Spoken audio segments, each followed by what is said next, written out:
You guys, I told you I would be back. Had to moisturize.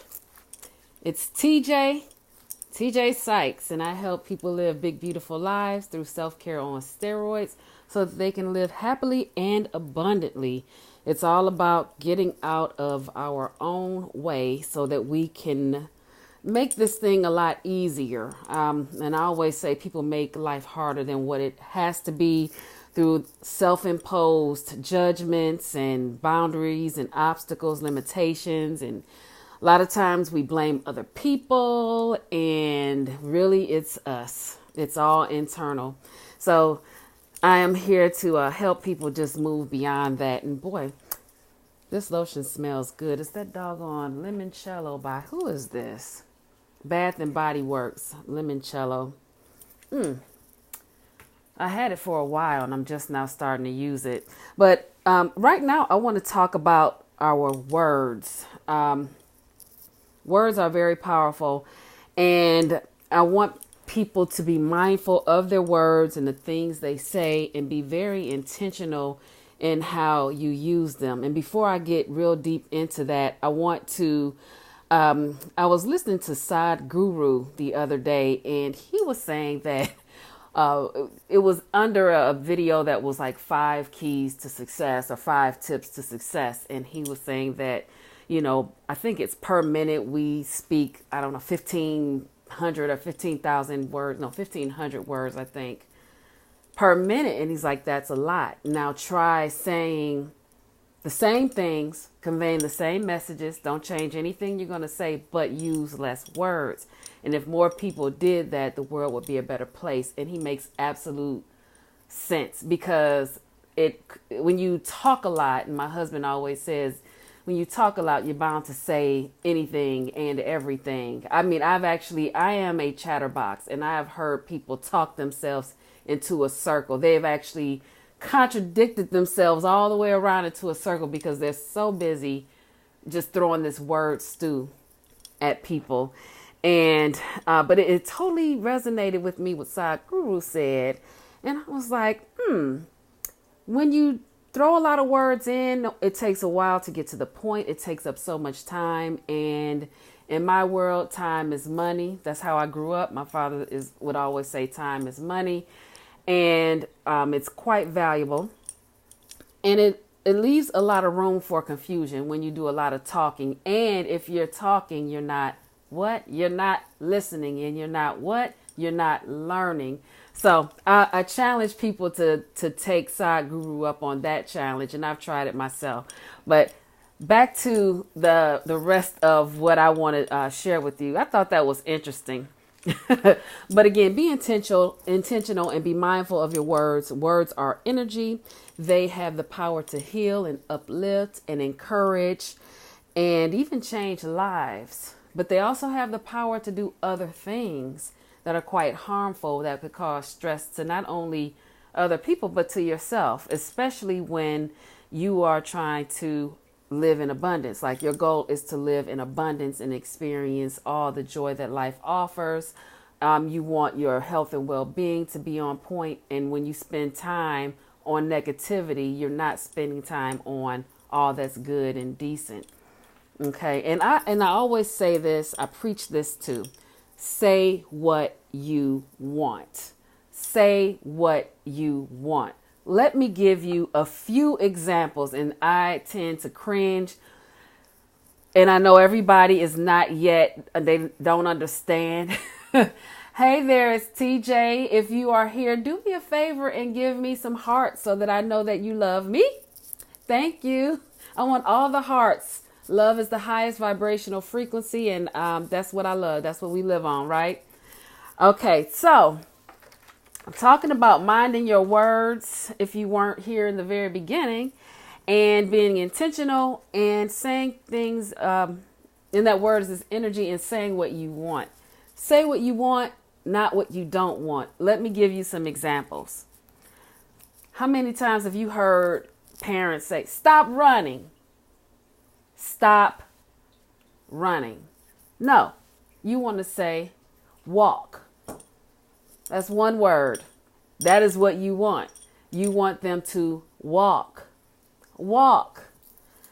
Stop running. Stop is a negative word in this instance, and running. So you're saying two things that you really don't want. Running. I am studying because I don't want to fail.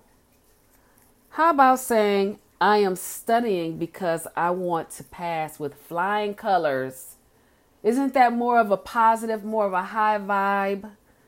Say what you want. Quit asking for what you don't want. When you open your mouth and you say these words, and especially when you convey a message and then you tack on more qualifiers or disqualifiers, it just messes up the whole thing. And I have to tell you, it is growing to be, I don't know if pet peeve is the word, but I always, you know how if you are a person who really likes to write and you know your stuff, you're good with journalism and English, and then you go to read someone's copy or a letter and you can't help but to like poor grammar, punctuation, up.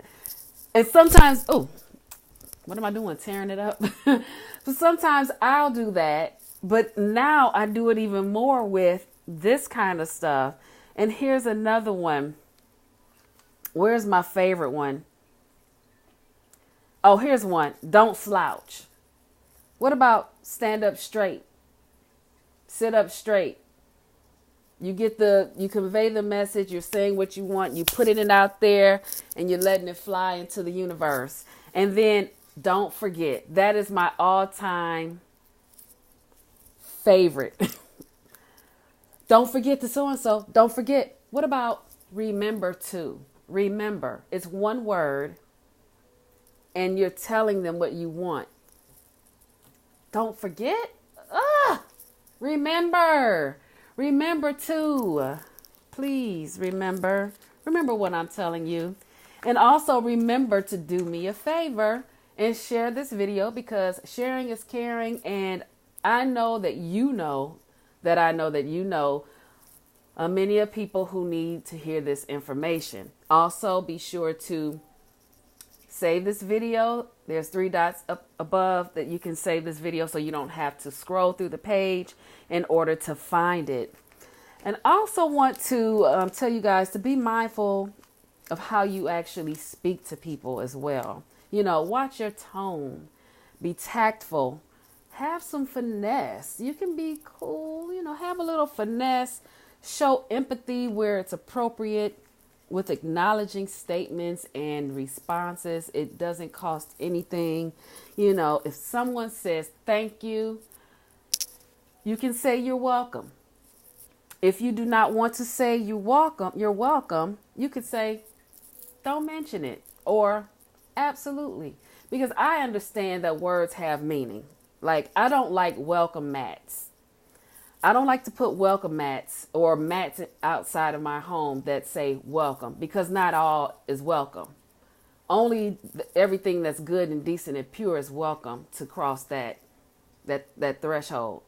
So I'm not going to put welcome out there for the world, because the world is not welcome. So I feel like, and I know that's a thing and it's kind of goofy. And I passed up on a mini acute welcome mat, outdoor mats because of that. And I don't know where that came from. I've always felt that way ever since I can remember. But words have meaning. Words are energy. And I feel like if you don't really feel like saying you're welcome because somebody will say thank you and you are a little reluctant or maybe a little bit of resentment, then you can say the other things. I've heard people say thank you so much, and the response will be okay. Is that weird? That's odd. Okay. No. Can you switch that up? Can you finesse that a little bit? Absolutely. Sure. Don't mention it. See? Real easy. It's a little bit of class. You're not telling a lie, saying you're welcome when you know that they're not, and you're not going to help them or do whatever it is again. You probably thinking, oh no, this is the last time. And I mean, not everybody cares about this, but you should if you are in the business of creating the life that you actually desire and you want to get more great things coming to you. And then to think about it. And it's the golden rule: treat others as you wish to be treated. And you think about, how would you feel if you told someone you're welcome, even though you might sense that they didn't want to do it, and they come out with, okay. Some people might not care, but I'm just telling you, it's not cool if you're in the business of, abundance and attracting more of what you want. I'm just saying. But always lead with good intentions, love, and kindness. And remember to choose your words wisely. Be mindful, be intentional. I have my notes, of course, I do. And I have covered everything. Now, if you have any questions, I am at Love TJ Sykes on Instagram and here, Facebook, Pinterest, Twitter. I'm also at Big Beautiful Life here on Facebook and on YouTube. So go ahead, and anywhere you can find me, go ahead and type out your questions, or you can DM me on Instagram or message me here in Facebook. Okay, until the next video, you guys, I'm TJ Sykes, and I help people live big, beautiful lives through self-care on steroids so that they can live happily and abundantly. Live simply and be kind. Positive vibes.